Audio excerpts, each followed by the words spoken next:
महाराज गजपति की जय हो। महाराज, श्री जीव के सूनाबेश के लिए अब कुछ ही दिन बाकी रह गए हैं। यदि आप हमें आदेश दें तो पहले ही सारे आभूषणों की जांच कर ली जाएगी। ठीक है, आभूषणों की जांच कराई जाए और यदि कुछ टूटा फूटा हो तो तुरंत मरम्मत कराई जाए। जैसा आदेश महाराज। सुनो सेनापति बटुकनाथ, इस कार्य की पूरी जिम्मेदारी तुम्हें सौंपी जाती है। इसे सुचारू रूप से संपन्न करो। जैसा आदेश महाराज।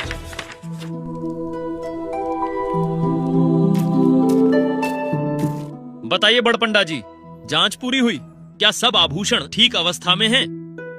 हाँ, लगभग सारे गहने ठीक हैं, लेकिन 2-3 गहनों को थोड़ी मरम्मत की जरूरत है। लगता है आज शाम तक सारा काम पूरा हो जाएगा। बहुत खूब, बहुत अच्छी बात है बड़पंडा जी।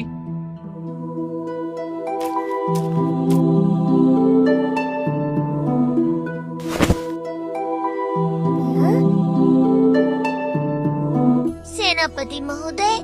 अरे क्या हुआ बलराम, तुम कुछ कहना चाहते हो?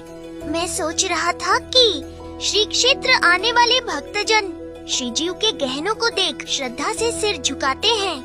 यदि यहाँ एक दान पात्र रखवा दे तो श्रद्धालु कुछ दान भी कर सकेंगे। लोग दान देंगे यह तुम क्या जानो? अरे बड़ा ज्ञानी बन गया है। बलराम सही कह रहा है। अगर यहाँ दान पात्र रखा जाए तो भक्तजन मणिमा के लिए कुछ दान अवश्य देंगे, जो कि श्री जीव के गहनों की मरम्मत कार्य में सहाय करेगा। और भक्तजन के लिए इससे बड़ा दान और क्या हो सकता है? तो ठीक है कि मरम्मत कार्य में सहाय करेगा। और भक्तजन के लिए इससे बड़ा दान और क्या हो सकता है? तो ठीक है, यहाँ जल्द से जल्द एक दान पात्र रखा जाए।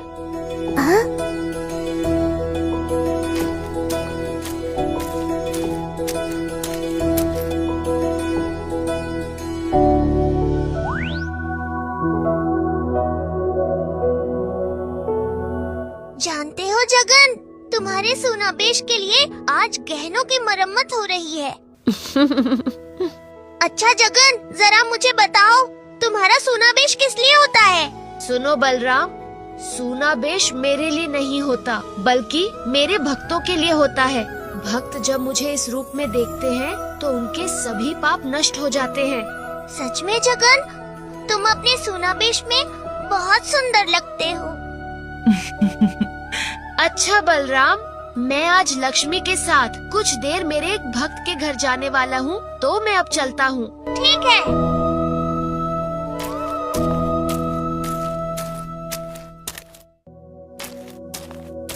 बलराम, जरा मेरी बात तो सुनो। बड़पंडा जी बोलिए। अच्छा बलराम, मेरा एक छोटा सा काम है तो मैं बाहर जा रहा हूँ। अब इस दान पात्र में बहुत सारे मुद्राएं हैं। जब तक मैं लौटूं, इस दान पात्र पर ध्यान रखना। ठीक है, आप जाइए, मैं यहाँ ध्यान रखता हूँ।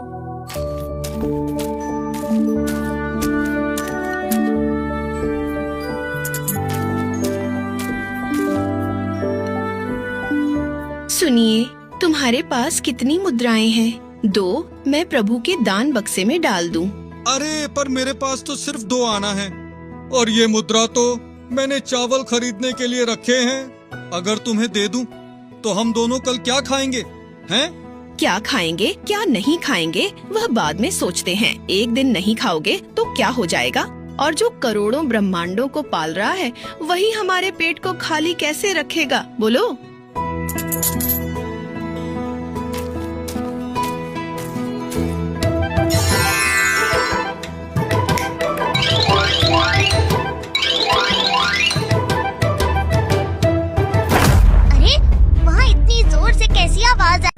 आवाज आई? क्या हुआ? अरे पर यहाँ तो कोई भी नहीं है। पता नहीं इतनी जोर की आवाज कहाँ से आई।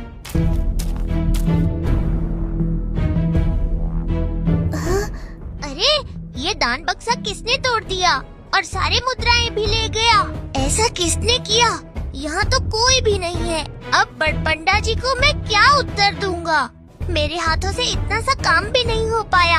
अब मैं क्या करूँगा? जगन को यह बात पता चली तो वो मुझे क्या कहेगा? इतना साधारण काम भी मैं नहीं कर सका। नहीं, मुझे कुछ करना पड़ेगा। जिसने यह किया है वह यहीं आसपास कहीं होगा, उसे ढूंढकर किसी तरह पकड़ूंगा। ये सब गटरू मटरू का ही काम होगा। उन्होंने मुझे परेशान करने के लिए ही ऐसा किया होगा।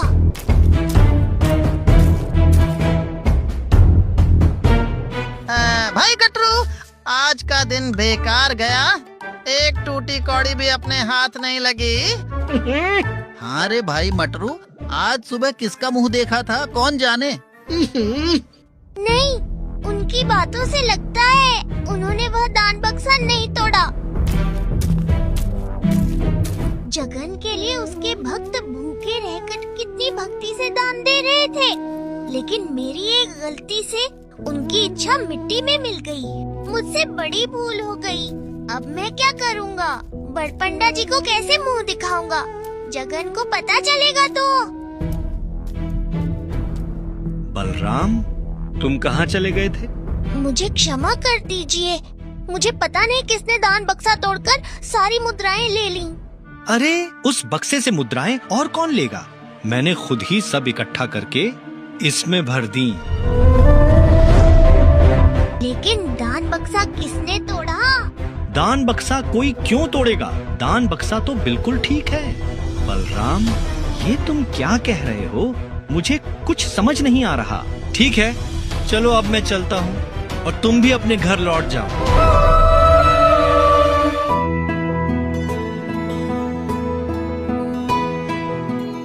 जगन, मुझे क्षमा कर दो। मैं तुम्हारा इतना छोटा सा काम भी ठीक से नहीं कर पाया।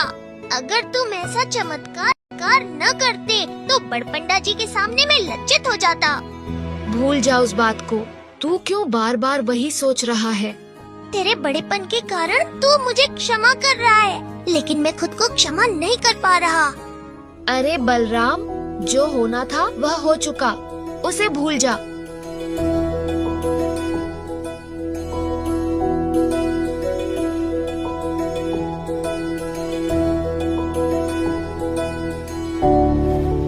हे कालिया भगवान, मुझसे बहुत बड़ी गलती हो गई। उस दिन लोभ में पड़कर मैंने तुम्हारा दान बक्सा तोड़कर सारी मुद्राएं ले ली थी और उसके लिए मैंने बहुत दंड भोग लिया। कृपा करे और मुझे क्षमा करे ठाकुर। मैं तुम्हारी सारी मुद्राएं वापस लौटा रहा हूँ। क्या कहा भाई? उस दिन दान बक्सा तोड़कर सारी मुद्राएं तुमने ली थी? हाँ, ली थी और इस गलती के लिए मैंने बहुत दंड भोग लिया। क्या दंड भोगा? किसने दंड दिया? जिस दिन मैंने मुद्राएं चुराई, उस दिन से आज तक चैन से सो नहीं सका। कभी मुझे सांप डसता था तो कभी कभी मुझ पर पत्थर गिर पड़ते थे। मेरे खेत में नमक पानी घुसकर सारी फसल नष्ट हो गई। मेरे घर में आग लगकर सब जल गया। मेरा इकलौता बेटा अचानक बीमार पड़कर बिस्तर पर पड़ा रहता है। मेरी पत्नी गुस्सा होकर अपने मायके चली गई। मेरे कर्म का फल प्रभु ने मुझे दे दिया। अब कोई और अनर्थ होने से पहले मैं प्रभु की मुद्राएं लौटा रहा हूँ। जगन, गलती तो मेरी थी। अगर मैं उस दिन दान बक्सा छोड़कर न जाता तो चोरी नहीं होती। तेरी बड़ाई से तूने जैसे मुझे क्षमा किया था, वैसे ही इन्हें भी क्षमा कर दे। मुझे पता है तू इन्हें अवश्य क्षमा करेगा। हे दीन बंधु काला ठाकुर, तू है भक्तों का और भक्त तेरे। इसलिए बड़े मंदिर के ऊपर हमेशा पतित पावन का बड़ा ध्वज लहराया जाता है। प्रभु जगन्नाथ की जय हो।